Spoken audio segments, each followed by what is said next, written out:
Hey guys, Brad Niccum here, Nest Mortgage Group. Happy Monday on a Tuesday. I wanted to do my update today because the market wasn't open yesterday. And quite honestly, I just really wanted to see how the market opened today and see where we were going to go rate wise. And the market really didn't open good at all today. Actually, it was one of the worst days the market's had in the last 15 days.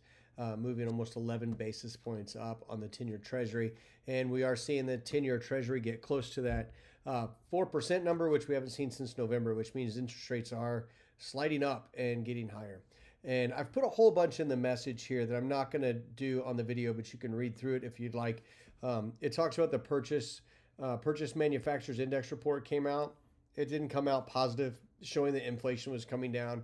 Leading economic indicators came out, and it does show that we should be rolling into a recession, and it is the some of the highest numbers we've seen in history. And if you look at the last 6 times in history that we've seen these kind of numbers, we have had a recession.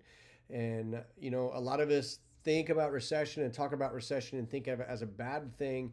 But when it comes to housing, it's the time and the frame that interest rates do fall the farthest and get to the lowest point. So even though we may be heading into a recession, no telling how strong that recession is going to be, it is a sign of interest rates coming down, which is always a positive.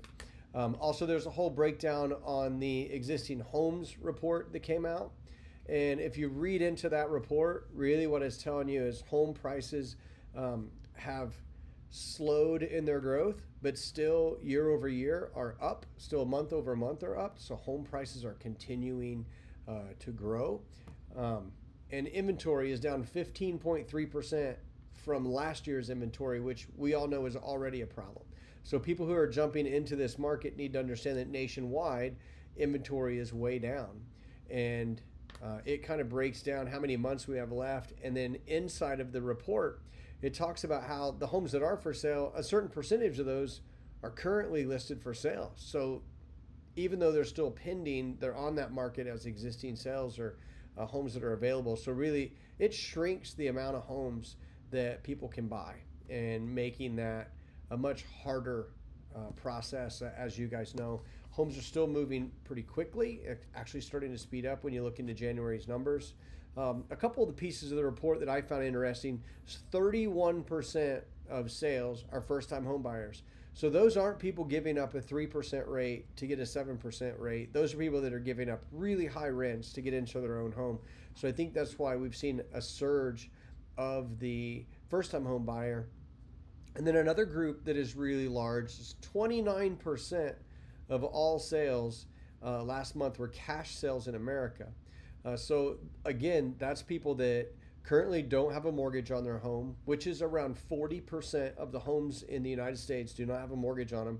So again, you have another customer that's not giving up a 2% rate for a 7% rate. They own the house cash, and they're either ready to move up or move down. So cash buyers are a huge portion of that, 29% of sales, and only 16% of every transaction was an investor. So that tells you that it's not all investors paying cash for homes. It's a lot of people that are just moving up or down and selling that house that they own free and clear. So it's a pretty interesting housing market. You'll want to check that out as well. I didn't want to try to go into it on the video because it's kind of too much of me just reading, which is kind of silly. So pretty good information, but it really leads us back to the thing that we've been talking about for quite some time. Interest rates have stopped coming down a little bit. Keep in mind, we talked about interest rates come down in a jagged motion, and we happen to be in one of those up jags. So let's hope that the PCE that comes out at the end of this week and the Fed minutes that come out tomorrow have some information that shows that maybe we have better control of inflation than what the market thinks. We're probably going to see some more aggressive moves by the Federal Reserve. We'll probably find that out tomorrow. Maybe halves or 3/4 again in the Fed fund rate instead of the quarter. Also, we're looking at what the central bank and European banks are doing as well. If they get a little more aggressive, those would be good signs to the bond. The bond market is afraid of inflation, so when they see maybe we're not where we need to be, that's why you see interest rates kind of ticking back up again. I think it is probably a little bit of profit taking. We'll probably see some things come back down, hopefully within the next couple of days, especially with the extreme jumps we had today. Along with the Dow was down over 500 points today. So you don't usually have multiple days that big down. So we'll just have to see what happens. Keep in mind on the mortgage front, we're still closing loans really fast. Um, Closing loans in like 10 days when there's appraisal waivers and like 20 days when there's not. So the whole process is moving along really quickly. Pre-approvals, still doing those, in an hour, 7 days a week. Pretty much all the time at this point. The pre-approvals right now are so up, and there's so many people getting into the market. It's really kind of crazy. I feel like we're kind of back into those late 2021 numbers where it's 5, 6, 7, 8 people getting pre-approved every day. So, or at least calling to see if they can. So the market is really revved up. So if you got any questions about the stuff, post in the video, let me know. And I look forward to talking to you and see you all soon. And to all my Keller Williams folks who were at their family reunion, hope you had a safe flight home and a great time and learned a whole bunch to sell a bunch of homes. So call me if you have any questions, 317-538-9825. Thanks.